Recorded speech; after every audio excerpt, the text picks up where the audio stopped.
Yeah. Please tell me that I can't, that I won't, that I fail, that I'll never make it out, yeah.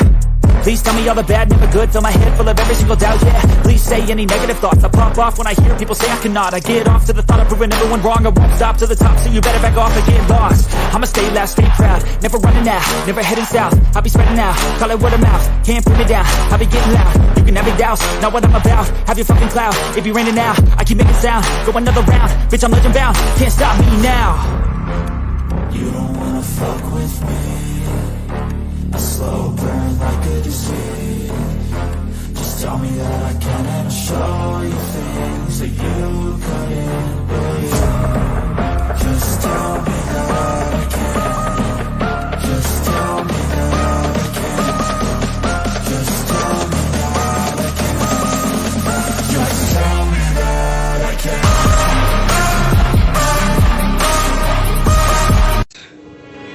Showtime. Welcome to Friday Night Lights. I'm your host, Mikey, and as always, riding with me shotgun, my boy Tommy. What's going on, brother? What is going on, Mr. Mikey? Happy Friday. Victory Friday. Yeah, man. Happy Victory Friday. Normally, we're saying that on Mondays. Well, not normally, but. Nope. Normally, we win more than we lose, brother. We're 5-3. That's right. So there was 3 times that we didn't say that. Yes.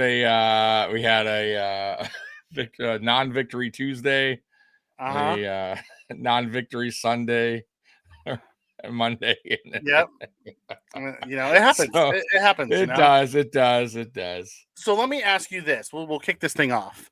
After sleeping on it, how are you feeling about the game last night? I'm feeling the same way. I feel like I'm happy we got the dub. Mm-hmm.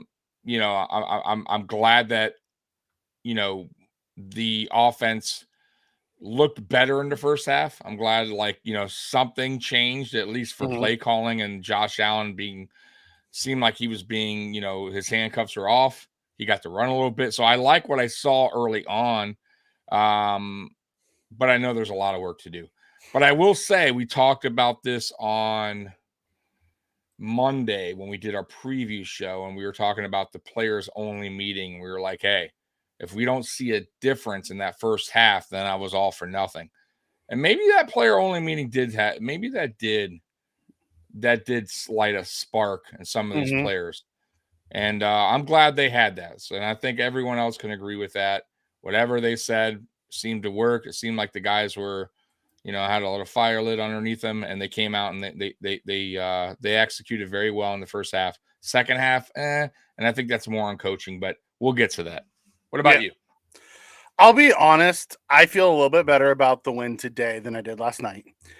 You know, I was reading the comments. You've been in the comments of our show last night, and I think there's some miscommunication on the fact that there's hate from us on Gabe Davis Dawson Knox. Let me start. I don't hate Gabe Davis. I love Gabe Davis. I want him to be great. There's been people who feel that Gabe Davis is inconsistencies have to do with, you know, the play calling. I don't disagree. Some of it could be led by the play calling, but Ken Dorsey doesn't help him catch a ball, and his drops have absolutely nothing to do with Ken Dorsey. His inability to separate at times has nothing to do with Ken Dorsey. Now, some of it is play calling. Sending him, you know, 25 yards downfield every freaking play doesn't lead to him being able to help. You know what I mean? Getting him into those short routes like we did yesterday, seeing him on a slant, seeing him on some of those, you know, crossing patterns, get him the ball quick and let him use his size and bully guys. That's great. That will help him not disappear during games. But there's still some inconsistencies with his actual skill set. So although I would like to see him continue to grow, that's fantastic. I want to do that. But there's no hate here. My thing is, I just want a more consistent number 2, a 1A. Maybe I shouldn't call him 2. Maybe I want a 1B to Stephon Diggs 1A. I would like to have a D-Hop. I would like to have a Mike Evans. I would like to have some of those guys. And then Dawson Knox. I like Dawson Knox. I think he's fantastic. My issue with Dawson Knox is he paid $14 million, and we don't use him to justify his $14 million salary. So, Nickel City Mafia come in with the super chat. We appreciate it. Thank you, buddy. Josh. Yeah, Josh being Josh. I did too. I absolutely loved that. What I didn't like is somehow we let the Bucs back into the game with maybe one of the best Hail Mary throws. You know what? I gotta tip my cap to Baker Mayfield. That ball, I don't think I've ever seen anyone throw a better Hail Mary than he threw. Like, Yeah. Even Kyler's that was caught by Hopkins, he had to go up to get it. That ball almost landed on Godwin. Yeah, that was almost a 60-yard throw from where he threw it. I think it was about 60 yards. And 64. I mean, and it was clean. It was a spiral. He it definitely came down like one of those lawn darts. He definitely gave his players an opportunity. Yeah. It was I know a lot of people are talking today because I don't know if you've watched today, but a lot of people complaining that the Bills have gotten now 2 calls at the end of a game. Oh, that happens every week. I know. I'm just throwing this out there. So, listen, on a Hail Mary, refs usually let a lot of that go because a lot of guys are hitting each other, getting position for that jump ball. So it's very tough to call. You can nitpick a lot of plays, but Hail Marys are really, really tough and they're not going to flag them most of the time. I hate to say it, they're just not. And I thought it was okay. I understand the one guy getting kind of like bullied. I think both. I forget who was on both the guys. I think it was Taylor Rapp and somebody else was kind of like bullying around one of their players a little bit. But they're fighting for position. Mike Evans pushed Jordan Poyer to the ground. Right. Pushed him to the ground. I will say I did see it again, and the guy did not. The Godwin. He just didn't get there in time to turn around. I think he said he got jammed up a little bit. And by the time he kind of realized, you know what I mean? Like to turn around was already too late. And there's you're right, man.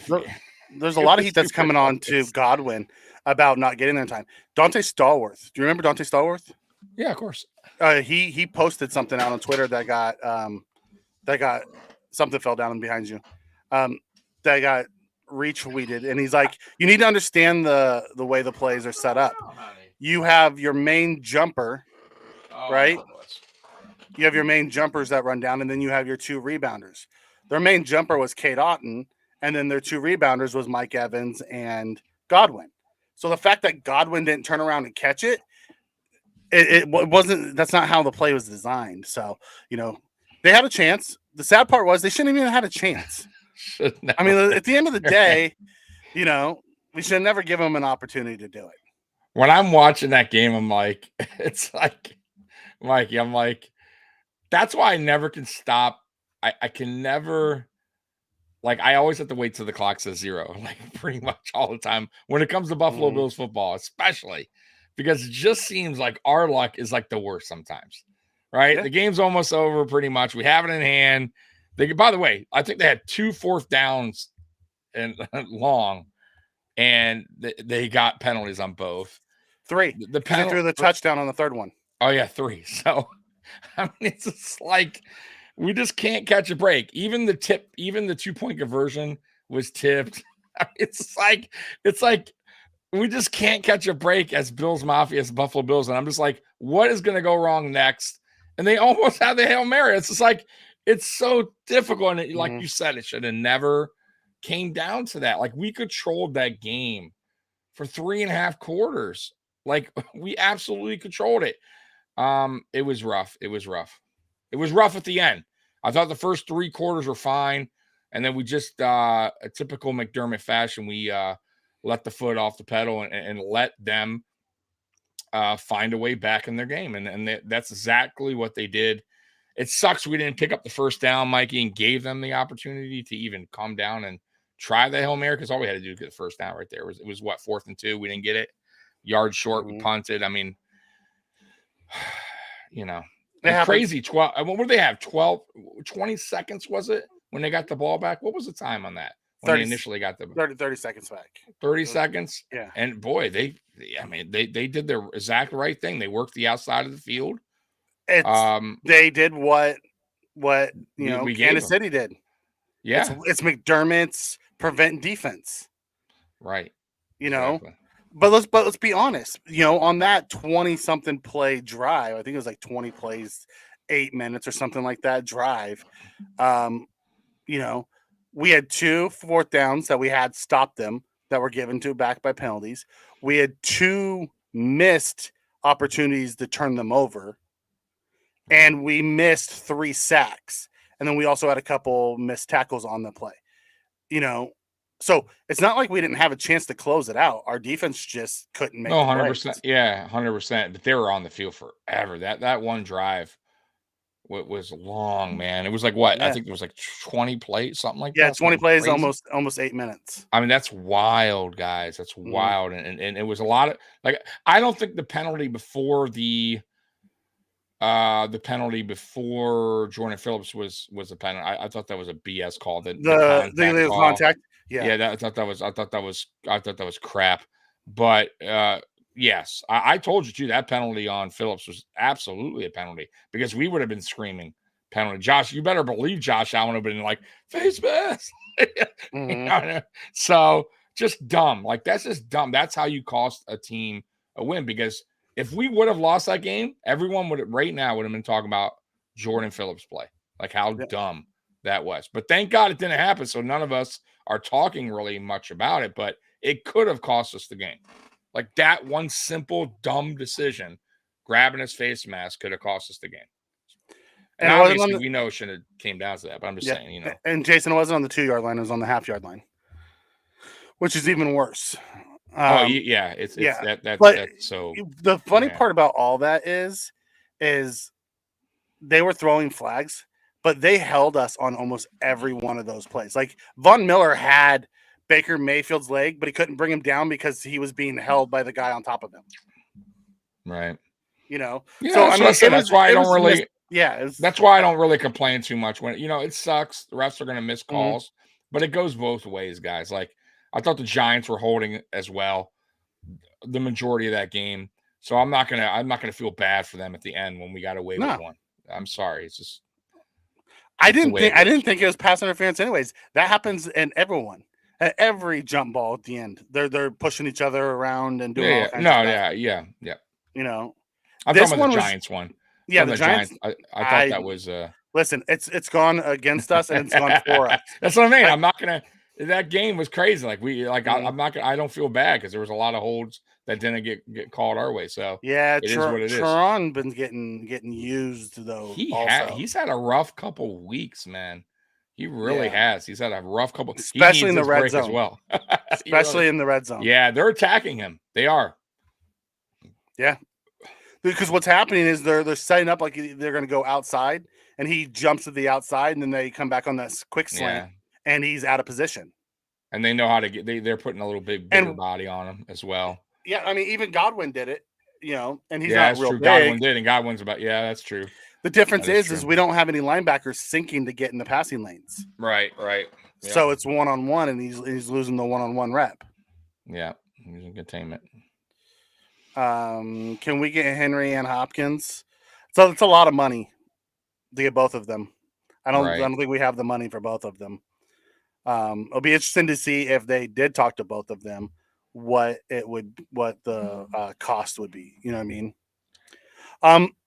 Someone in here said, I don't want Henry. Spence said, I don't want Henry. I don't think Henry fits us as well, but I have just this weird feeling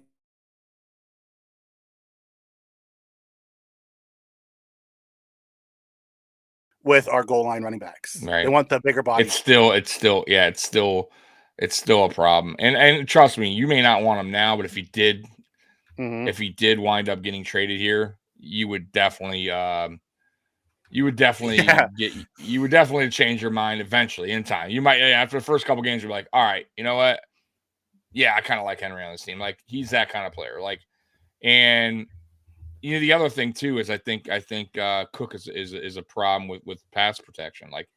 That's another issue we're having right now in the running backs position. And they're not going to have Murray out there taking away, runs from Cook, but then you got the problem with the pass protection. So yeah, I don't know what they do there. Cook has to bulk up in the offseason, Mike. He has to. If he's I thought he would have last offseason and he didn't. Maybe it's just his natural size. Maybe he can. Maybe he can't. Maybe this is what it is. But maybe he's always going to be a change of pace guy. Right. Yeah. I don't know. And I like him. I think he's a good running back. It's just that part you need to be a good pass protection if you're going to be on the field. And he's not. Right. I mean, he's better than he was last year, but that's not saying much. Right. Jason comes in and says the refs missed the swinging of the helmet. I don't know how they missed that. I thought, first of all, if you take your helmet off regardless, it's a penalty in the field of play. So I don't even know how, even if they didn't see the swinging, which they clearly did, how the hell is that not a penalty for taking the helmet off? You know what I mean? Like, that's wild to me. But he hit Rousseau in the head. No, I know he hit. I know, but that's what I'm saying. Like, one, even if you miss that, his helmet is off. You could clearly see that. So how do you not call that? I'm surprised because right there, I think it's a 15-yard penalty regardless. So it wouldn't have mattered if he hit him in the head or not. The helmet off is 15-yard penalty. So he should have got a penalty. So a little confused there. If Bean didn't make a move, you want defense or offense? Yes, both. Honestly, both. If I had to choose, I would probably go offense. Depending on what it is. If we're getting a true game changer, I want offense. If we're just getting a guy to come in and assist, I want defense. Maybe I should say it that way. So I would like to see another linebacker, even though I don't think there's a ton out there that's available, or another corner, because I want no part of Dane or Benford getting hurt and us having to look at Josh Norman playing. All right. Yeah, that's going to be. And right now he's a cornerback 3, a big problem. So yeah, I agree with that. Like it has. If it's offense, it has to be something that moves the needle. It can't be. Like I said, like a Nyheim Hines kind of deal. Like it has to be somebody that is going to make a difference on this offense and actually get this offense really going. Make this offense, one of the best in the NFL with this addition.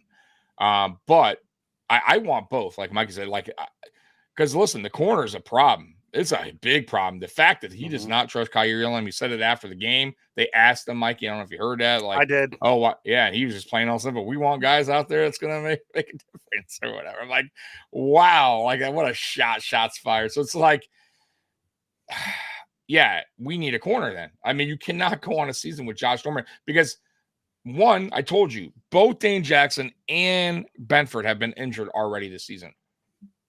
The chances of them being hurt again are probable. They're probably going to get hurt at some point moving forward. Somebody is going to go down. It may not be major, but might miss a game or two. Now what? Josh Norman? Really? Oh, man. So they need to make a move, I think, on a corner if they're going to continue with this Kaiir Elam benching or whatever their idea is moving forward. But they're going to have to make a choice soon, a decision. Yeah. Spen comes in and says, I think on offense would be a boundary receiver. They'll probably only be D-Hop. I think it'd be either D-Hop or Evans is the two guys that I'm thinking that would have a chance here. Because that Tampa Bay team is now, 3-4? Already had their bye. Yeah. I guess they're still in the thick of things in the South, but at some point they have to look in the mirror and figure out what they are and do they truly. He doesn't even look like he's happy there either, though. He like his body language last night was just whatever. Like it didn't even seem like he could care. He had one catch for 7 yards. Opposite the point, yeah. Until the last drive, yeah. Yeah. But my point is, he just didn't seem like, though. I'm just saying in general, he just doesn't seem like he believes in that team. And how can you? You got Baker. No offense to Baker, and Baker actually played an okay game, but. Come on, you know what I mean? Like he sees the writing on the wall, and it's probably his time to move on. He's feeling it that way. He would not. I don't think he would be upset if he was traded. How about that? At least to a contender. Now, if he got traded to, the Carolina Panthers, and obviously not Not a place he wants to go, but a contender. Yeah, it'd be a fresher breath air, a contender, being with a much better quarterback. But we'll see. We'll see what Brandon Beane does. He has plenty of time from now till Tuesday. Yep. So there is no more, excuses. Get it done. Whatever you got to do. I'm hoping it's multiple trades on both sides of the ball, and I'm hoping one of these trades, or two even, are something that moves the needle. It can really help out this team, because that we do need it. There are defensive tackles out there, although we just did re-sign Eli Anko, who I have a feeling is going to be part of the solution. He's always played really well when he's been up. He's not a starting defensive tackle. He's a rotation guy. He's a guy who gives you maximum effort on a small snap count. However, sending away a Tim Settle and a asset, for a defensive tackle, there's the Bears have some, the Panthers have some, the Broncos have some. So there's guys out there, who have some. And after this week, there might be even more teams added to the list that might be looking in the mirror. One of those teams could be the Patriots. And they're talking about maybe Christian Barmore being available. Christian Barmore seems like he'd be an ideal fit for what we do. Big guy, can play the 1 tech or the 3 tech. Christian Barmore can play the way Daquan Jones was playing. That would be ideal. So last night proved we do not need a wide receiver. We just need a quarterback to involve the other wide receivers.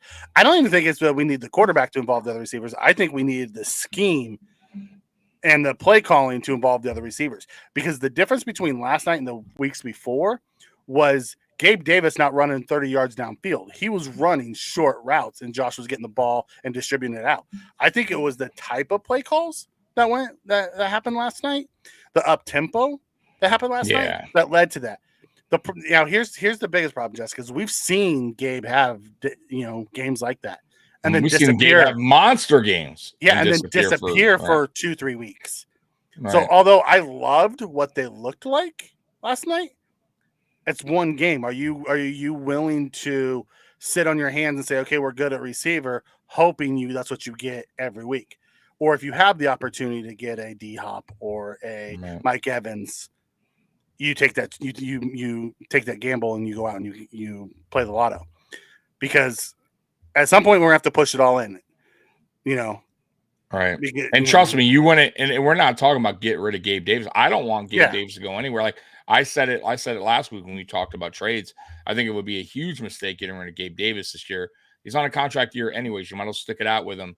But if you go out and get a Mike Evans, kind of player, or an Adams, and then you mix in with Diggs, Adams, or Evans and Davis, then we're talking, and that definitely will help Davis out anyways, because Davis is going to wind up getting paid somewhere else, and it doesn't matter. Like, Davis is not a bad receiver, but he's just not, he's limited is how I see it, and he has some of flaws that show when he gets locked down by certain defenders. And he also, I feel like sometimes he gets caught up in the motions, and you see it when players are physical, he starts to get off his game a little bit. But yeah, Josh Allen, to go back on Josh Allen, he definitely could do a better job. You saw it last night, getting to his different targets, not just Diggs. So I agree with that as well. And I also agree with Mikey that the play calling has to also involve these guys. But we have to go back to going from 12 personnel to 11 personnel now that Dawson Knox is out. And look what the difference was last night, right? A little bit more. Guys got a little bit more involved. The receivers got a little bit more involved. Spread them out. The up tempo. Like all that might help. And it's going to be interesting to see what they do with Dawson Knox when he returns. Very curious what they do with him, how they use him in this offense, especially if things are starting to click with the 11 personnel. Like, I'm very curious what they do, because if Dalton Kincaid continues to play well and gets even better week after week while Dawson Knox is out, I'm curious, Mikey, what they do when he gets back, because it would be tough for them to make Dawson number one again. No, I'm just saying if Dalton I think Dalton would I think they would make him number one again, because that's just what they do. That's a tough decision. Yeah. However, last night when we wanted to run the ball, We kicked Kincaid out to receiver, and we brought in Edwards to be the big tight end. Right. I think the difference correct. is we kick blocking Kincaid out and we put Knox in for the blocking pieces of it. We could, but then you got the $14 million blocker, and that's not really that. So, but that's something we could worry about in the offseason. That's something that, by the way, too, I've seen players too take a pay cut as well. It's very possible that Dawson Knox, if he wanted to stay here, Brandon Beane could figure something out. He's not going anywhere. If you go back and look at his contract, he's not going anywhere until after next season. No, I know that. That's what I'm saying. Yeah. If he got released, I'm just saying I wonder if Dawson Knox would restructure, or fix his contract, because there's been players in the past. They'll probably. Tim Settle did it this offseason. That's why he's still here. Right. So I'm just throwing that out there too. Yeah. So Dawson Knox could remain a Buffalo Bill. If he takes a pay cut, possibly. Mm-hmm.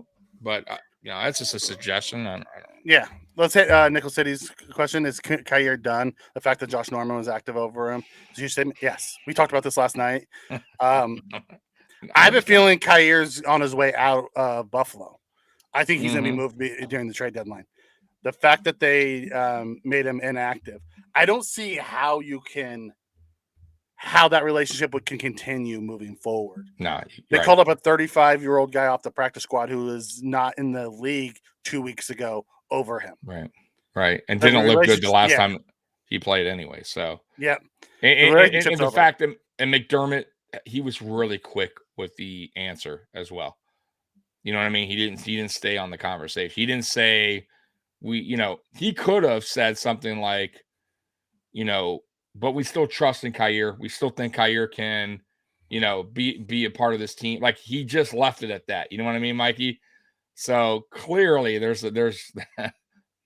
not Elam's not going to be any part of the Buffalo Bills plans unless they do keep him and there's injury. But I have a feeling this is it. Even if they don't trade him, I don't think you see him back on the field unless there's an injury. And he's forced to play again, just like he was forced to play week 5. Yeah. You would have never seen him. I'm telling you. Yeah. So I do think that they sat him out for a reason. And they are probably shopping him. And why not? We said it to begin the season. And I know a lot of you guys jumped on me like, oh, you can't believe you. But you can't have a first-round draft pick who's not working out, second season, riding the bench, inactive, healthy scratch, losing trade value. You got to get something in return if that's what you're planning on doing with him. If you don't plan on using them, and you're going to wind up either cutting them later or whatever you wind up doing, you might as well get something for him. And while teams still think he has some value. And I think Brandon Beane's starting to see that because McDermott's I think Beane sees that McDermott's is done with him. He has to He has to see the writing on the wall. So Scott comes in and talks about Puna. I know there's been some conversations in there about it. Puna, I thought, has actually played better week over week. You have to remember he sat inactive for the first 3 or 4 weeks of the season. It wasn't until Daquan got hurt that Puna even started. So he's just getting the rust off. And he had some great pieces last night. He had a couple bad plays, but for the most part, Puna was really good last night. I thought he played. Yeah, I thought he played well, better than Tim Settle. Tim Settle's been a disaster, honestly. And I wanted Tim Settle to work out.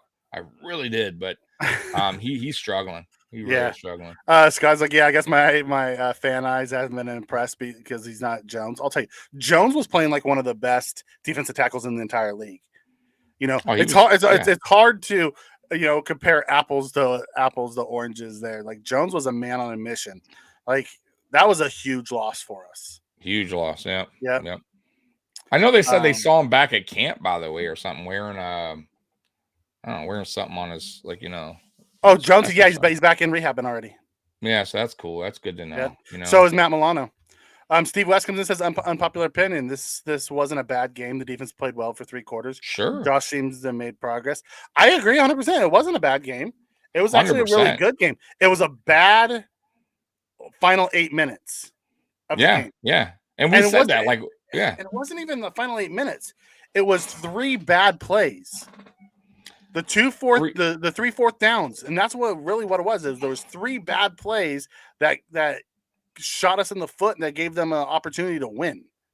Right, exactly. So like go like we're not ripping their performance in a whole for what they did on Thursday night. The problem I had with the team in that game was I'm watching a team in the Buffalo Bills controlling the game, scoring early, going up. It seemed like everything was going fine up until the fourth quarter when we let our foot off the gas and the defense made some boneheaded mistakes and the Tampa Bay Buccaneers got right back in the game. So we played great football about 3 quarters. And then the fourth quarter was a little shaky, and you can't let teams get back in games. And I felt like by letting our foot off the gas pedal, we did exactly that because we weren't up like 40 points. You know what I mean? It was still a two-score game, Mikey. So you gotta kind of, put your foot on their throats and finish it. And we didn't do that. And we also left points off the board early on in the game. Even though we scored 17, we should have had a touchdown that first drive. And the third and the shotgun draw on third and 1 at the goal line is unacceptable. That's a touchdown all day if you just quarterback sneak it with Josh Allen all day. And we failed to do that, and we lost 7 points just like that. So you can't leave points off the board, especially in the red zone.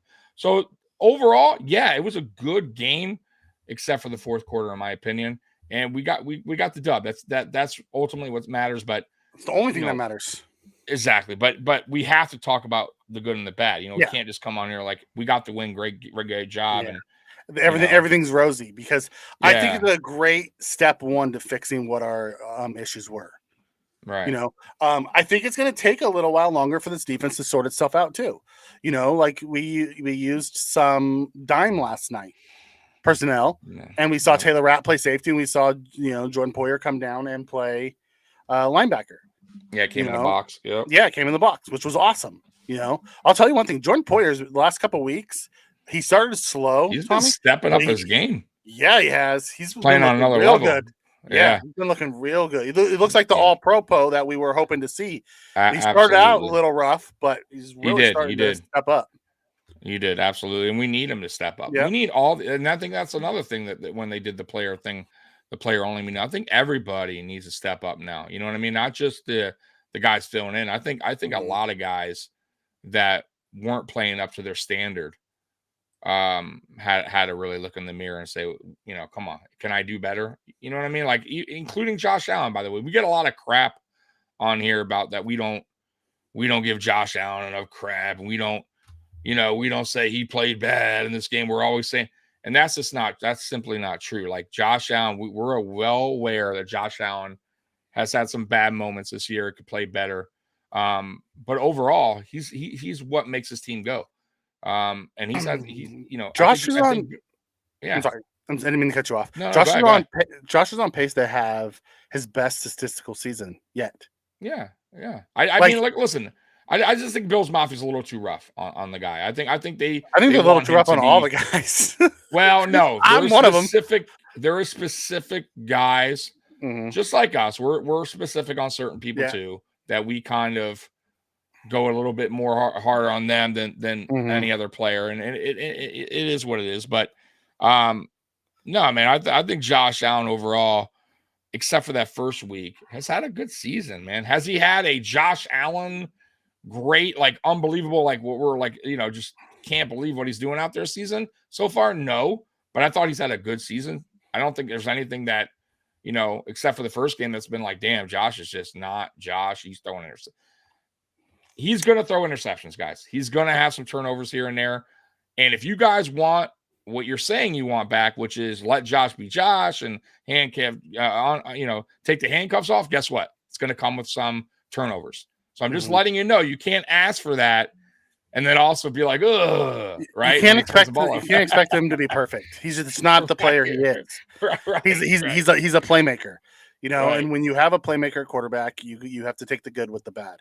The things I don't want to see from Josh is I want him to stay level-headed. Don't make the game-altering or game-ending mistakes he made last year, which he hasn't made this year outside of week 1.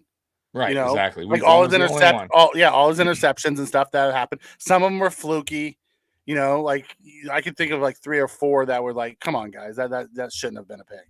You know, 4 of his 8, half of his interceptions are, you know, the 50-50 ball to Diggs. The guy took it out of Diggs' hands. You know, Gabe Davis not even trying to defend one. You know, ball batted up, you know, this last game and lands right in the freaking defender's, you know, chest. We batted the ball and it landed in the offense's chest. You know, that's just fluky stuff, man. It's just fluky. Stuff like that happens. Right. How about Jordan Poyer should have had the interception to the house also in this game. Missed it. And just missed twice. It. You know, I mean, twice he should have had a pick. Twice, yeah. But, you know, listen, man, it is what it is. It's not going to always go your way, but we got the dub. That was the most important thing, like you said, Mikey. Yeah. You know, at the end of the day, in 3 weeks. So let's look at it. We get Cincinnati. We beat Cincinnati this coming week, you know, on Sunday night. And then we turn around, we get Denver, and we beat Denver. You know, 7-3. Yeah. And then we got the Jets. And then we beat the Jets. And now all of a sudden we're 8-3. Like, what are we talking about? You know what I mean? Right. But we need to beat. See, those are the games. Except we need to win these games. Yeah, even the Bengals. Bengals are still a tough out, no matter how they're playing or whatever. Yeah. But you know, you gotta win. Like the Denver game. Let's talk about like the Denver game for instance. You can't go in there and get beat by Denver. You know what I mean? Like you gotta beat Denver, right? Now the Bengals. I think right now, I think the Bills can beat the Bengals because they're just still not right, in my opinion. And that's a game the Bills should win because they're just not. They haven't found their groove. Now the Jets is going to be interesting. It's at home. We're back at home, but their defense has something against Allen, boy, and our offense. So that's a game I really hope, Mikey, that Ken Dorsey switches it up. Don't throw the same shit out there that the Jets saw 4 times under your belt, right? Like 3 times, whatever. Give them different looks now, because if you go out there with the same shit, they're gonna carve us up again, I think. So, but I'm speaking way ahead of myself. But either way, you know, you got it. Yeah. So 2 things. One, Chuckles. Chuckles. I don't know. You know, Dorian getting the Elam treatment. All of a sudden, he's not. You know, for Dotson. I hope not. I guess we'll see later on. It seems to be, man. And then Triggs. Well, you got Josh Allen hater Chris Canton crushing Allen for that interception. I swear, Chris Cannon didn't watch a freaking second of that game. And he looked at the stats. And it was a bang play, man. Like he turned, he was throwing it while he was there. I mean, that was quick. You have some of these horrible ex-NFL players who are, who have no idea what they're just on there because they're figures talking about these things. You know, I listened to Ryan Fitzpatrick talk about it. I listened to Dan Orlovsky talk about it. I listened to Alex Smith on Pat McAfee today talk about it. All of them said that's a bang play. That's just bad luck. That wasn't a bad, play by Josh. That was just bad luck. Maybe that's a play that maybe shouldn't have been called either. Especially with a bad shoulder coming out. Right. First play. You know what I mean? Yeah. So it's like, I think Dorsey could have put, Allen in a better position as well. Perspective. We have many losses now as we did of all of last season. True. Very true. But we also have a much tougher schedule this year than we did last year. Listen, we knew going in we were going to have more losses. Now, did we expect to lose to the Jets and the Patriots? No.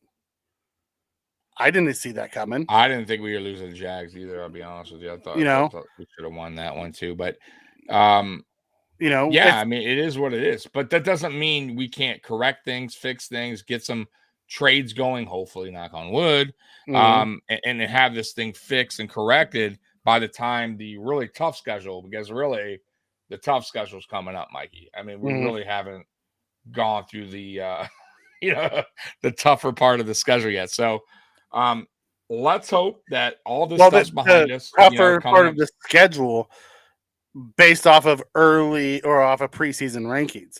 No, I know that, but still, like Philly's still a good team. Yeah, Philly's still a good team.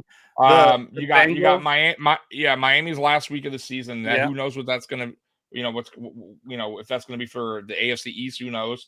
You got the Bengals coming up, which I think they're playing better, but I don't think they are the Bengals of last season. You got the Cowboys, who are still a good team. What Cowboy team shows up? They're a lot like the Bills. They're iffy, but they still are a good team, right? Yep. And who else? The Chiefs. Yep. Okay. Who am I missing, Mikey? Because I can't see all the games here. Because the Jets. The Jets. Listen, they don't have an offense, but their defense has proven they can shut us down. I wouldn't count that as an easy. I don't count any game as easy game. No, I'm just throwing that out there. I'm just saying that's not. This daunting second half of the season isn't as daunting as it looked at the beginning of the year. That's all I was saying. Yeah, no, I get it. Is it going to be tough? Yes. Yeah, is it murders a row? No. But we need to fix it. We need to have things corrected. Is what I'm saying. When you're facing better teams like that, that's all. Oh, dude, Martin, you gotta tip your cap to that guy. That guy was in fuego last night. Oh, dude. Did you see the Buffalo Bills tweet this morning? To Pat McAfee. It had a picture of Martin, and it had like down at the 2, down at the 4, down at the 8, and it had for the brand, which is McAfee's big thing because he's huge on the punters. Oh, no, yeah. And they tagged. He almost got the last one too, man. It was close. Just missed it. Just a tad too high, man. It's out of his reach. If he's just 2 inches taller. Yeah, that's it, man. Yeah, we always seem to be playing KC. Always. The funny thing is, this year we're playing Cincy in Cincy. We're playing the Eagles in Philly. We're playing KC in KC. We're playing the Chargers in LA. Like all those. I forgot about the Chargers teams. Yeah. That which I'm not sure what the Chargers are right now. They have all these great guys. You never know what you get, but but still they can be dangerous, and when they're clicking, Roy, some people say, listen, Josh Allen, Kincaid was open, and Josh Allen makes that play, 9 times out of 10. It was just bad luck. He doesn't take the sack there. No quarterback takes the sack there. Unless you're Aaron Rodgers, and then he just ducks. Right. That's what he does. He's always done. I haven't went back and watched it yet, Mikey. I'll have to go back and watch to see how if Josh did have enough time, but I don't think he did. I think it was a bang play. Extend Cade now. Give him Knox's contract. I know. I think Kincaid's going to be around Buffalo for a really long time, and he loves it here. By the way, he's having so much fun with Josh. Claustrophobic, though, by the way. Yeah, he is. He's going to have to start getting used to that if he's going to score touchdowns here. The Bengals, the Bengals and Chiefs have lost a bunch of games and then went on runs. Buffalo's done it, year over year too. We've lost some games and then we found our stride and we went. We didn't want to be playing our best ball today anyways. We want to be playing our best ball when we get into December. Right. And getting better, getting tuned up for the playoffs. That's when we want to be playing our best ball. I don't want to lose a bunch of games leading up to it, though. Yeah. I'm just like I said. I the only real concern I have for this team is not so much can we do it, like can we turn it around and go on this run, because we have in the past. My concern is I don't know if we had in the past this many crazy amount of key injuries early in a season. We had them late in a season, but by then we are already, on a roll, or you know what I mean? Like, but this is early in their season ending. Some of these are near season ending injuries. And how are we going to manage, and when we start going against tougher opponents? That's my concern. And that's why I think Brandon Beane needs to make some trades, because I just can't. I don't know how we can manage that, Mikey, going into the second half of the season. You know what I mean? Like that. It's you have to do something. You have to better this team somehow. Trey says, "Oh yeah, Chris Canty was saying stuff like the reason why they were going up 10 bows because they don't trust Josh Allen. He's a moron. He doesn't know what he's talking about. He's a Josh Allen hater. He has been his whole career, and those guys, it's clickbait. Yeah, that's a stupid. It's just like Nick Wright, clickbait. They went up tempo. Like, I wish I could talk to these guys. They went up tempo, you idiots, because when we went up tempo the last game, our offense was actually playing very good football, and it worked. And they wanted to continue where they left off on offense from the game before, which was up tempo. And oh boy, what happened? We scored on our first drive, and we looked pretty damn good doing it. It had nothing to do with Ken Dorsey not trusting Josh Allen. Nothing to do with that. It had to do with what worked good the last time we were out in the field, and what made our offense go. And it was the up-tempo offense, which, by the way, I was saying we should have done up-tempo offense even before the Patriots game. I thought we were a good team when we go a little bit more. We were talking about that last year. We wanted last us to go year. We brought it up a few games. Yes, we have a young quarterback. We have a young team. It's not like we have an old school guy, but old guys that can't get up to the line. We have a young offensive line now. Like, they don't need to catch their breath. Like, let's go. And they don't have to block. They don't have to block very long. You know, Josh got the ball out faster than he ever has before. Yes, but that's 2.1 seconds or something like that. Yeah, in his career, it's the fastest he did ever in his career. And I don't really feel like, I don't feel like he was just quickly getting the ball out checkdowns either. No, I mean, he was going through his reads. He was going through his reads. He sat back there a few times and hit the deep, the big plays. It was awesome. Yeah, Yep. Yep. Scott, I'm with you, brother. I feel better today too about it. Last night, I think I was the prisoner of the moment with some of my harsh takes, as we went from I went from having, nothing but gushy things to say about how the Bills played to, holy crap, we almost just blew that game, and in like a 7-minute span because we got complacent. So I was a little perturbed last night. But McDermott's timeout usage at the end of games to allow the other teams to set up, it has to stop. I hate that too. I can't stand it, man. What are you doing? And he does it all the time, and then it allows them to regroup, and then they come back and they make the play. Like he called on the 4th down. That ended up being the touchdown. Right. Why the hell did you call the timeout? They didn't have any. Yeah, I don't. The clock management's been an issue for him, by the way, and also timeout and stuff, and also the conservative. Yeah. Like, he's going back to being conservative, and hopefully you can't always play like that. You can't coach like that. You got to give your guys an opportunity. I even saw like Josh Allen at that 4th and 2, I think it was like, you could tell he's like, what are we doing here? Like, come on, coach. Before the long drive, right? That's before the long drive. Yeah, it's like, you don't trust me, man. Like, it's 4th and 2, dude. Like, we got this. Like, and it's just like, no, come off. He's not gonna yell at us. He's not gonna. Hey, if the coach says it, the coach says it. But I think McDermott needs to, trust in Josh a little bit more in this offense, a little bit more, and give them an opportunity, man. Now, don't get me wrong. Last night, I understood the first one when it was 4th and 5. 4th and 5, I get. And the way we were pinning it back and our defense was on a roll, I get that. But he had a chance to shut it down and put the nail in the coffin. And he chose not to do it. He chose to punt again. And then his defense unraveled. Right. It wasn't the offensive's fault last night. It was the defense unraveled. When it was all said and done, we went to very conservative play calls on offense. Yeah. And then his defense, when they had a chance to get off the field, it was individuals. And the sad part, it's the veteran guys that unraveled.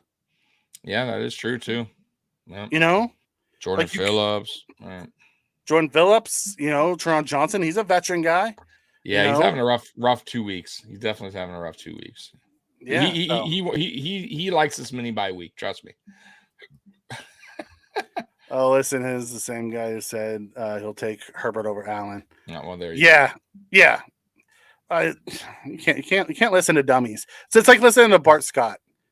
I don't know how they got their jobs, but their content is just putrid. Like, right. Whenever I see them, I turn them off. Like, I heard Chris Canty start to ramble about Josh today, and I just turned him off. And I'm going to listen to that crap. It's because he has no idea what the hell he's talking about.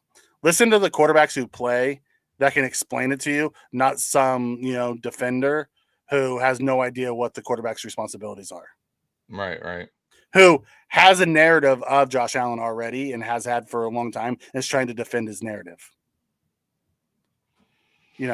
Yep. So glad for the win, but McDermott's late game conservative is frustrating. It's the same issues we've had year over year. We can all we can do as Bills fans is hope he learns his lesson one of these days and stops doing it. Right. But the offense outperformed. But if the offense performed better, we wouldn't have had 3 punts in a row. I don't agree with that either. I think it very much had to do with the play calling because we ran the ball, and we got a pass batted down, and then we had 4th and 2. But do you know how many times, Roy, we have 4th and 2 early in the games, and they would go for it, and we would get it, and extend drives, and then get touchdowns before, all the time. He chose not to do that this time. So I don't put that on the offense. I put that on very much McDermott and because they stopped going up tempo also in those 3. Yeah.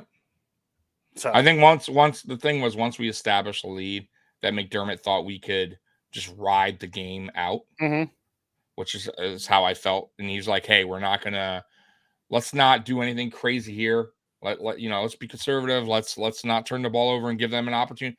Let our defense just kind of do their job." And you can't always coach like that. Like, especially when your offense is actually playing good. Like, and it's been a while since we played good like that, right?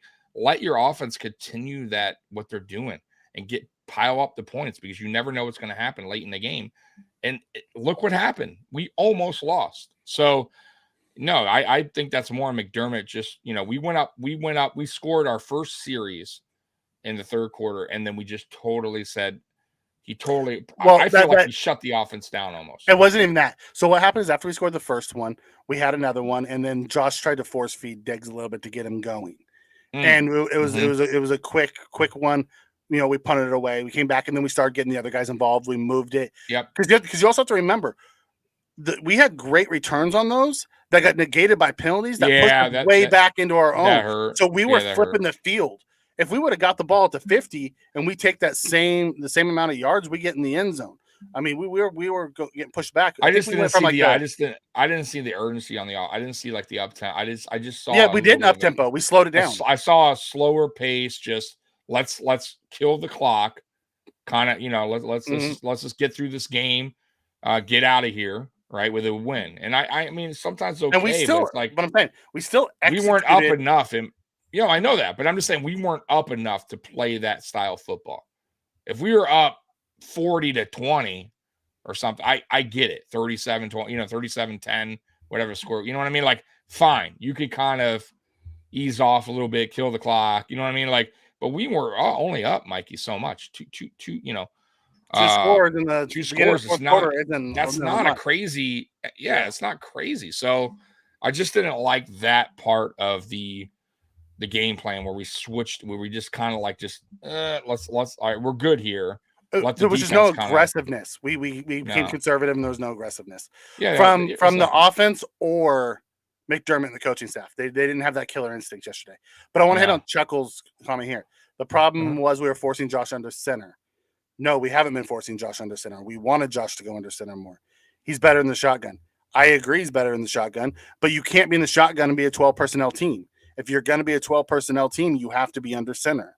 The problem was we were trying to combine what Josh is most comfortable with what they wanted their identity to be. And what they're trying to do is go shotgun 12 personnel, and that's just not the way it works. Right. So we're saying if you're going to be a 12 personnel, get Josh under center, run play action, run boots, hand the ball off, be that type of, or drop in the shotgun, spread the shit out like we did yesterday with 11 personnel and let them go to work. Yeah. I think the fundamental philosophy we were trying to run, we were trying to merge it with what Josh is most comfortable with, and it just didn't work. That was the biggest problem, And I don't think we were forcing Josh under center because Josh is one of the best play action under center quarterbacks in the NFL. Right. I just don't want him naked bootlegging out when he has a banged up shoulder. That's all. I agree. So, all right, let's get to the good, bad, and ugly. I did not have I'm having a problem with my NFL Plus access. They're working on it. So man. I didn't get to go look at all 22, so I'm going basically off a broadcast view. So, guys, let me know if I missed something. The good. Obviously, Allen and Diggs starts with them. They were good. Diggs ended up with 9 catches and 70 yards for a very quiet night. But he was there pumping up his guys. A fantastic teammate. Loved it. Mm-hmm. The secondary receivers, Shakir, Davis, Kincaid, they were fantastic. They made that thing work. Yep. Shakir led all receivers last night, which was awesome. 6 catches, 92 yards. He was 6 for 6. Kincaid was 5 for 7, but he had no drops, caught all 5 that he was able to get. And then Davis had 9. He was 9 for 12. Mm-hmm. Offensive line pass protection. I thought they did wonders against that blitzing team. Yeah, absolutely. I think they're one of the better blitzing teams in the league, or they blitz the most at their percentage, like 39 point something. But I thought their pass protection was night and day compared to last week. They gave Josh time in the pocket to go through his reads. I mean, if you go back and look at the touchdown to Gabe Davis, that took a little bit of time to develop. Yeah. Like, that wasn't a play where, you had a quick get. Like, they had to protect Josh to get to have that play work for what it was. Gabe Davis to go all the way across the other side of the field. And you got to credit to the offensive line for giving Josh that time. And look, when you give him the time, boom, good things happen. When you don't, bad things can happen. Yeah, he has to run around and make plays. But it's been, they did. They blitzed a bunch. The difference was Josh read the blitz and got the ball out quick. So they never came close to him. Like, Josh identified the blitz, knew where it was coming from. They slid the protection. The only time he made the mistake is he slid the protection the wrong way on that sack at the end when he thought he had the guy jumped. You know what I mean? That was on Josh. He slid the protection the wrong way to start, but I don't think they ever planned on snapping the ball. I think he thought they had a free play, so they snapped it. Yeah, he's done, and I told you, he's done that before, and he's made that mistake, and it's okay. Like, I don't hate the play, but Josh sometimes always feels like he gets him offside, because he's done that multiple times where the clock's running out in a quarter, and he'll be like, all right, I'm going to hike it like once. I'm going to try to draw them off sides. If they don't, then cool, we go in the next quarter. But he feels like they jumped, and he'll call it, and then there's no flag, and then he gets caught up in a sack, because got to remember, I think it was offsides, but they didn't call it. And then you have a free runner at Josh because they did jump a little bit early, and boom. So I don't even know if it's so much his fault, but it's a risky play is what I'm saying. But instead of, the good thing was he took the sack versus throwing it up, because he's thrown it up before and it's gotten picked off. Yes, and they didn't throw the because his hand gets hit or whatever. The ball wobbles. Yep. He just took the sack. So which was smart. Yeah, it's a smart thing. Which killed one of those drives. Absolutely. That we were just talking about. Because he was way back there. It was like 10-yard sack. Yeah, we went from 2nd and 1 to 3rd and 11. Yeah, there you go. And that happens. Special teams was good. Yeah, we'll get to that. Okay, so keeping it going. Defense, our secondary, they were fantastic yesterday. All of them. Dane had a couple missed tackles, but Benford, man, that guy shut down Mike Evans almost the whole day. Did a great job, man. Great job getting back in the play, because, like I said, he will get beaten. He does get beaten, but he's known for getting back in the play, making a play on the ball. Even the touchdown to Evans, he almost had that ball stripped out of Evans' hand. But Evans is such a good receiver. He's strong-handed, so. But he almost had an interception, a really good one on the sideline. Man, it was so close. But shout out to him, man. Did a really good job. I'm glad to hear. They found him dead. Oh, good. Yeah, man. That was terrible, by the way. Yeah, thoughts and prayers go out to the families, man. It's unfathomable. Thank you for the update, Jason. Yes, and I was watching it earlier, and I'm like, oh my God. And where they found his car was next to like a wooded area. Yeah, water. I thought he got on a boat or something. Yeah. They could go out into it was all bad. I'm glad that, they found him. Yeah. You go no huddle because you do trust your QB. Good Lord, Canty's a mouth breather. Right. Doesn't that make it makes zero sense? Like, if you didn't trust your quarterback, you wouldn't let him go no huddle. Right. You would slow his ass down and tell him what plays you want. Say, relax, pal. Like, this isn't your show. So I wanted to shout out, Benford. I want to shout out Poyer and Hyde. I thought they both played fantastic yesterday. I thought Elam and Johnson were kind of up and down. Elam? Not Elam. Jackson and Tron Johnson. I was like, damn, Elam. Okay. Elam was up and down on the bench, but at least he was cheering his guys on. Right. It was Tron Johnson. Dane was okay. Dane. Yeah. He missed a couple tackles. Tron struggled a little bit. He did. Rap was okay. They weren't anything special, but the other three guys I thought played fantastic. Our edge rushers, I thought they actually played really well. Especially, Shaq blocked the kick. He did. I was like, we thought it was just like a bad kick at first. And then they had the replay, and good for him, man. Good for him showing up. AJ got a sack. Leonard Floyd missed his sack. Oh, should have had it. Too bad, man. Yeah. But that guy's a little lower. That guy's a monster, man. That guy's a monster. His damn head off. I saw Shaq and Group both reducing inside, playing D tackle at times, which was awesome. Still creating pressure. They didn't get sacks, but they were creating pressure. Yep. So I thought our edge rushers played really well for us yesterday. Special teams, Martin and Bass. Welcome back, Tyler Bass. Appreciate you showing up. Yeah. Sam Martin. I think that first kick that he did, by the way, the first field goal was kind of to the left a little. You could kind of hear Bill's Mafia in the crowd was just like a deep breath, like because it wasn't like pretty. It was getting to the left there, but oh god, he needed to make that. Dallas, I agree, but it's a good first step. It's a good first step. Understanding that the up tempo is working, and seeing Josh get, Khalil and Gabe involved. If we come out and we play the way we did in the first half next Sunday against Cincinnati, I think we'll be onto something and we'll be good. Oh yeah. If they revert back, I'm gonna blow my top. Right. Yeah. And we got another 3 points at halftime or something crazy. I'm gonna blow my top. Right. To be 100% honest, I'd rather have Malik Cunningham kid than Kyle Allen. When Kyle was warming up, oh my god, I would love to see Malik go to our practice squad. Listen, Kyle Allen's not going anywhere. It's Josh Allen's best friend. Right. Really smart guy, and that's what you want as your QB too, because you hope he never has to come into the game. I'd love to see Malik get added to our practice squad and let him learn, just in case Josh ever did get hurt. You can still keep Kyle Allen as QB2, and you elevate Malik and let him be the starter. You want the brains in the room, and that's one thing about Kyle Allen. He's really smart. Right. So we talked about Martin and Bass. Martin, that guy was money yesterday. That guy was money yesterday. Man, dude, he was perfect kicks, man. He couldn't have done a better job. I mean, it was beautiful kicks. Yep, it was awesome. It was awesome, wasn't it? The coverage units. I thought our coverage units were really good yesterday. Hello, Josh Norman, the special teams. The first two kickoffs, he was laying lumber, dude, on people.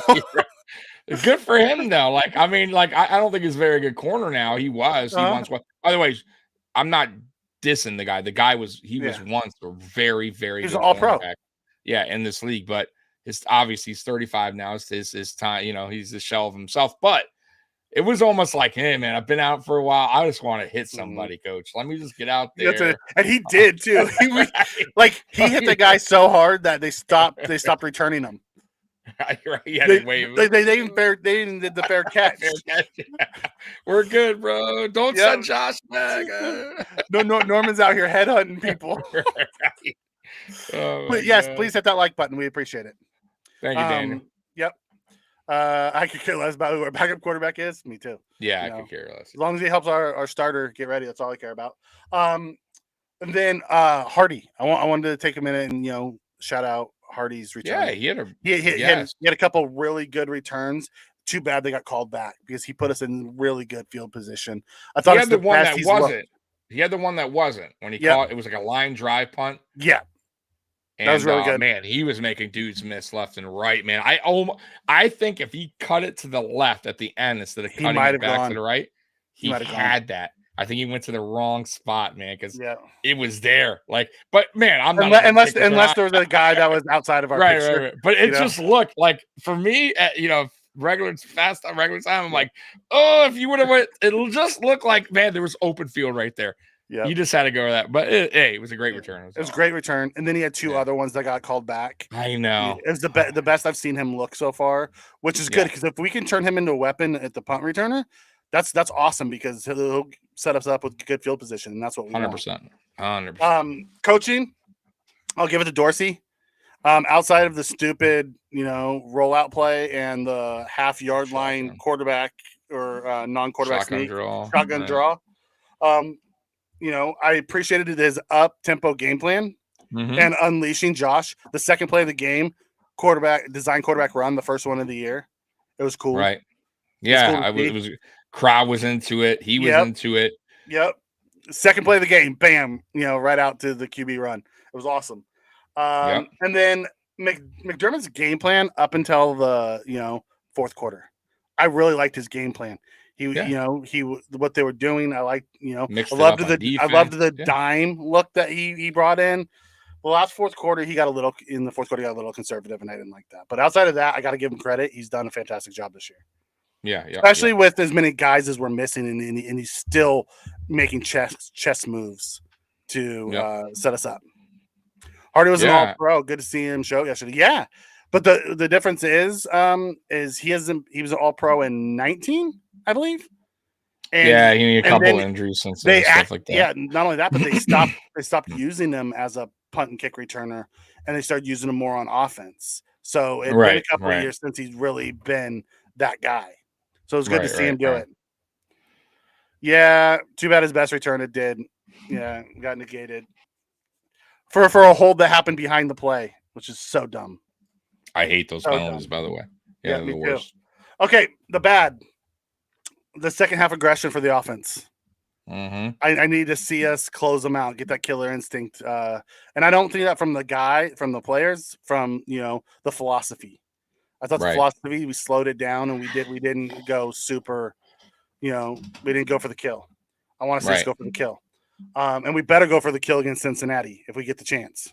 100%. You have to. Yeah, you can't let a team like that, especially a team like the Bengals, the Chiefs, the Eagles, hang around. You cannot do that. Got to be on your A game against those teams. Defense. Our defensive tackle was bad outside of Ed Oliver. The other, and Poona Ford.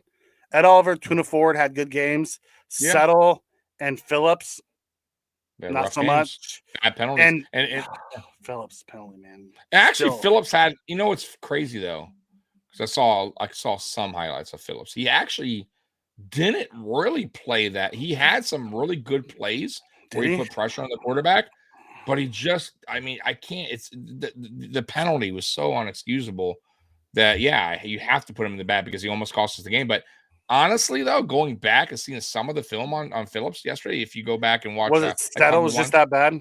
Settle was just that bad. Yeah, because Phillips actually was making some really Phillips one play, just bulldozed this guy, man. He was like old school Phillips. Yeah, so he didn't do as bad as we initially thought, but it was just that penalty was so bad and so dumb. Is why maybe I understand why you got him on the bad as well. Yeah. The penalty was the worst one that put him on the bad. I wasn't going to put him on the bad. I was just going to have Settle on the bad. But when you get a penalty that led to the points, that could have ended the game right there. Sorry, dude. When are we going to see Sherfield catch something besides a flag? I don't know if you will. I truly believe Shakir is locking down that wide receiver 3 job. Yeah, and I want to be shocked if. We talked about this yesterday. Sherfield's one of the guys that get traded. If you're going to especially if you're going to trade for a receiver, if that's what the Bills are going to do, they might ship him out because he's not doing anything for you anyways. So we'll see what they do with that. But yeah, he hasn't done anything. And I don't even think it's Sherfield's fault. I'll be honest. I think he's a decent player. I just think they haven't really found what they want to do with him. The role. They haven't found the role for him yet. His role. Yeah. So, and then Dotson. I thought Dotson was a liability yesterday. I really did. As always, he continues to be. He was a liability, and they refused to give Dorian more run. It's why you saw a lot of dime, and they brought in Poyer. Absolutely. You have to. At this point, you have to go with the guys you trust. Even though you went with Dodson and rundowns. You went with dime and brought Poyer down and pass downs. And maybe that's what we do until we find out what's happened with until we either trade for somebody. Although I don't think there's anybody out there that I don't on the trade block we're gonna move for. So this is pretty much what we got. Yep. And then coaching McDermott's. I think I went through that right. McDermott's second half approach. Yeah. We talked about it earlier. His second half approach was bad. I didn't like it. And then the penalties. Absolutely. Special teams penalties, defensive penalties when you're trying to close out games. Unacceptable. Undisciplined. Undisciplined is what it was. Yeah, undisciplined on this. Yeah, you just not dumb penalties too. Yep. So that was my good, bad, and ugly. All right. I forgot to play the music. It's okay. We were already an hour in, and I hadn't even talked about it. So good. Yep. I liked how we used our receivers. We used Ford, Diggs, and Murray. I don't need Allen throwing it to 10 different receivers. Honestly, I thought the way they used the receivers yesterday was one of the best ways they've used it since the days of Emmanuel Sanders, Diggs, Beasley, and Davis. That foursome. I thought that was the best we've used our receivers since those days. I agree. And that was what, 2021? 2021. Yeah. That was 2021. Yeah. Yep. I think that was awesome to see. Shakir, we talked about him a lot last year, and we thought he could have a bigger role this year, and then they just didn't start him with that. But I think the injury to Knox, and I think this is where some of the issue was misconstrued yesterday, is we said, did we miss Knox? We said no. And the reason why we didn't miss Knox isn't so much from a Knox standpoint as much as it allowed us to go back to 11 personnel and use Shakir. And it kind of changed. I think the Bills' offense philosophy is 11 personnel. I think we were going against the grain trying to be a 12 personnel team when really we should have been going 11 this whole time. That's what we're best at. Right. Yeah, I agree. I'm just, like I said, I'm just very, very interested to see what they do when Knox comes back, because he's coming back. I just don't know, what the plan is. You know what I mean? Moving forward with Knox, as far as offensively, you might be right. They may use him primarily as a blocker, just like they did last year. I can see them. Yeah, and I can see them still sprinkling him in the offense. Oh, no. I'm not saying totally cut out. I'm just saying I could see him more being a role of a blocker like he was last year than the actual tight end going out there more, getting offensive calls his way. I think that's going to go to Dalton Kincaid, and that's all right. I think that I think we can deal with that, but I just see that that's what's going to happen. Don't go back to 12 personnel. I don't think that'll work. You could do it here and there. I think you sprinkle it in, but don't make that the primary offense. Yeah, no, I'm with you on that. And, I agree. I think Sherfield could add something to this offense. We just haven't found a way to use him yet. Like, we haven't found a way to use Hardy yet either. Like, Hardy's doing things in the return game, but we still haven't figured out how to use them yet. We just figured out how to use Shakir. So we haven't, we haven't even been creative though with Hardy. Like, you can at least do some pop passes, some jet sweeps, like at least get him going in that part of the offense. I would be totally fine with, and then maybe sprinkle in some deep balls here and there. But it's like, you got to get him involved with. You have to use the speed. That's a weapon. The speed that speed he has, we're not taking advantage of. Period. The explosiveness he has. Yes, and it's like, I don't get it, because last year we had a guy similar, not as fast but still fast, and Isaiah McKenzie. I'm not going to take anything away from McKenzie because he had speed, but we did it with McKenzie. We still use McKenzie, jet squeeze, pop pass. We still use them even in the offense. You get a guy that's better at route running, and you just don't do it. Like, you just take it out of the playbook. It's odd to me. It's really weird, because it was still Dorsey last year. Yeah, and McKenzie had a decent season. It wasn't like McKenzie was terrible under Dorsey. I haven't seen any of those pop passes. Nothing. That's what I'm saying. I don't understand it. It like totally went out of the playbook. I don't get it. And you got a guy that's capable of doing it. That's like, I could see if we didn't have a guy, I go, hey, we don't have the McKenzie kind of guy. I like the idea of taking it out of the playbook if we don't have the guy to do it. Right. You know, right. You know, that's fine. Or like, get him or here put, for? Or put, yeah, that's a great question because we gave him, yeah, right. which we can get out of it at the end of this year, but we still, I mean, clearly, the point is they saw something in him, yeah, and it couldn't have just been his punt return ability. You know what I mean? Like, we're not paying $7 million for a punt returner, right? They had to have seen something that he could do offensively, and we're just not using it yet. No, it's just odd. Yeah, it's odd. It odd is to me. Jessica says Kincaid's the number one now in her opinion. I'm with you. Absolutely. You know the best part about it was? I agree.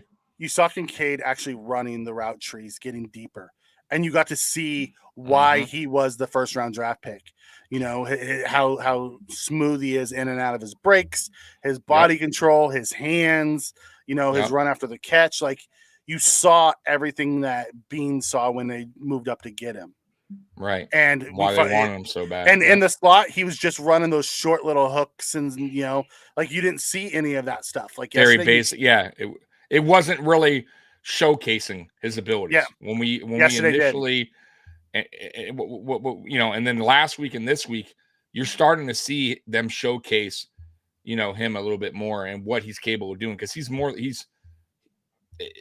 I'm telling you, that 12 personnel was kind of messing him up as well.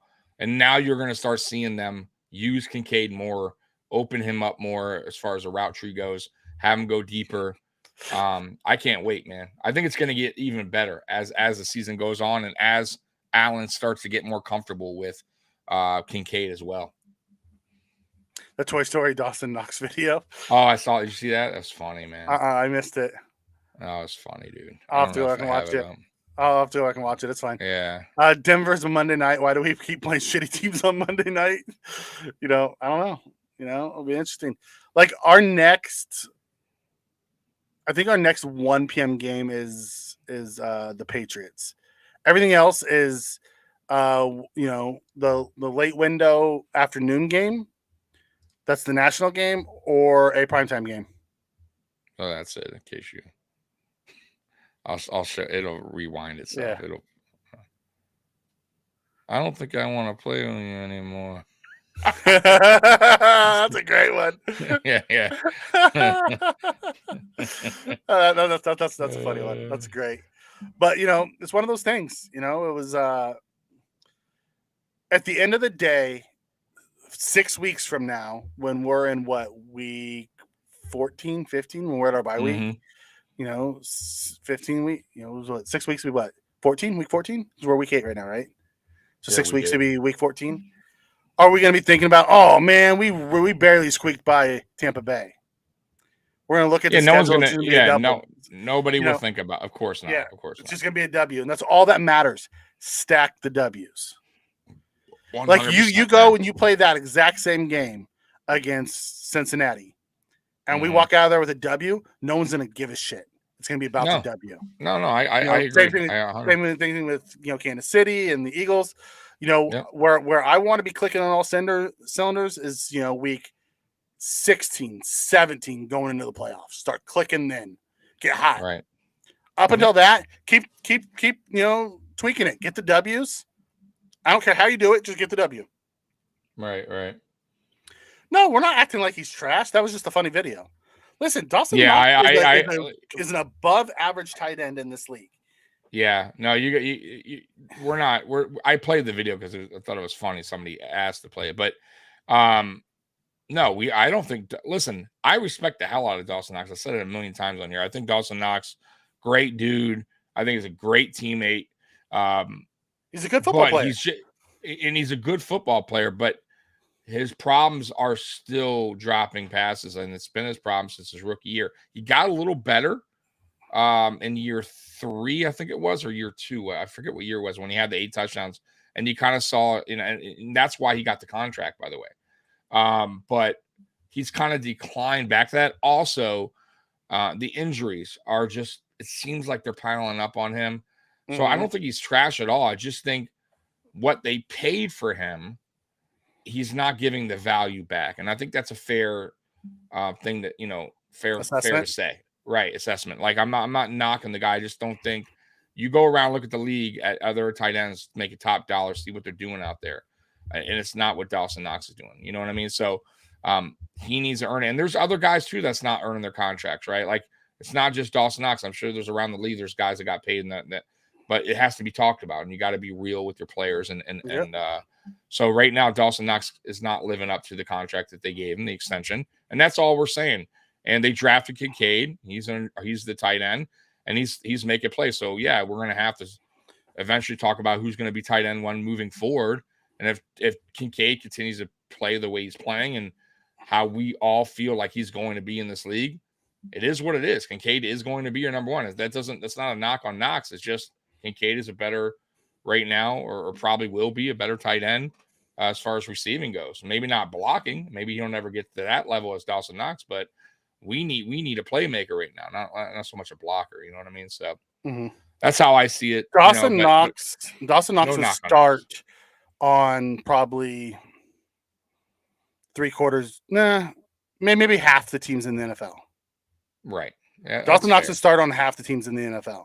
That's fair. He is an above-average tight end who has the ability to break open a game.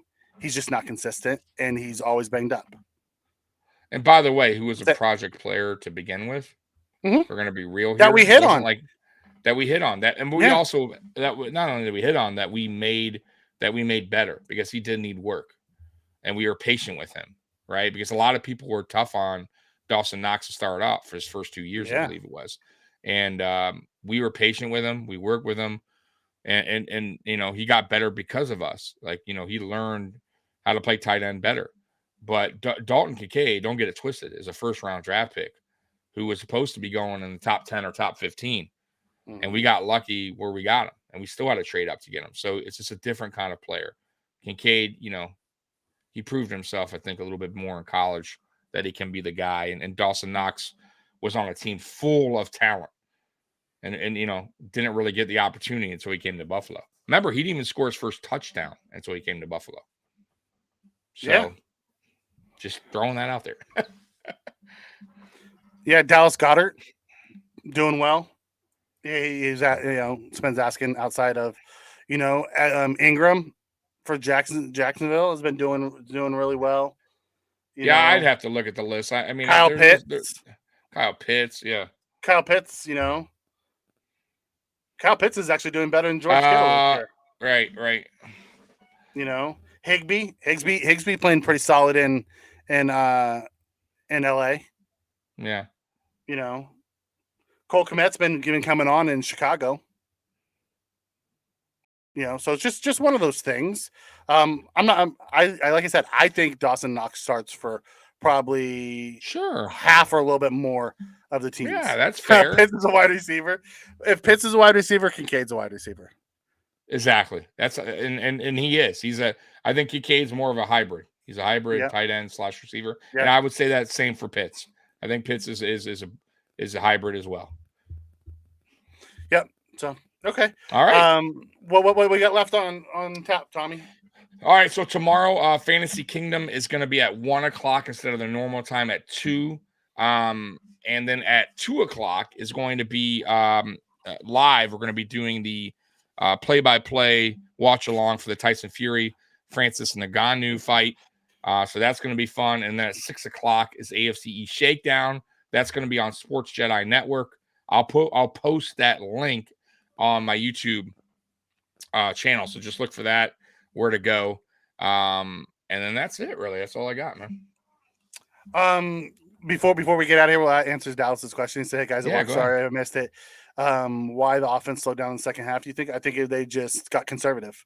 I think the philosophy was to get conservative. They didn't, the coaches didn't feel as the Tampa Bay could move the ball on them, so they just got, ultimately." Is Fantasy Kingdom about football, or is it about any fantasy? Come join. Spin is in there, so it gets a little weird. Scott's in there. It gets a little weird at times. So ultimately, I think it was just the philosophy of the game. I think they got a little bit conservative at the end of the game, and that's why our offense slowed down in the second half. Like instead of going for it on 4th and 2 like we would normally do, we punted the ball away. You know, right. Jason, don't you talk that way. I'm going to be very upset if we wind up getting another DeMarlo or. How dare you put that into the universe? Because you know where DeMarlo's playing right now, right? Now, where's he? Chargers. Is he? Oh man, okay. And it's not going well for them there. So I want no part of any DeMarlo's this year. Oh my God. To be fair, the long drive, the Bills defense stopped them twice on 4th down. You're right, Sven. Technically, I mean, really. No, they did a good. Yeah, McDermott's philosophy actually worked. He just has some dumbass players on his side of the ball that, extended drives. And one wasn't really. I don't even think it was a flag. So it is what it is. Yeah, phantom calls. It happens all the time. Yeah, you just gotta play through it. So, all right, guys, thanks for joining us tonight. We'll be back tomorrow, obviously, and then Monday we'll do a trade deadline show. Yeah. All right, Bills Mafia, we love you, and as always, go Bills. We're out of here. Go Bills. Peace. Go Bills.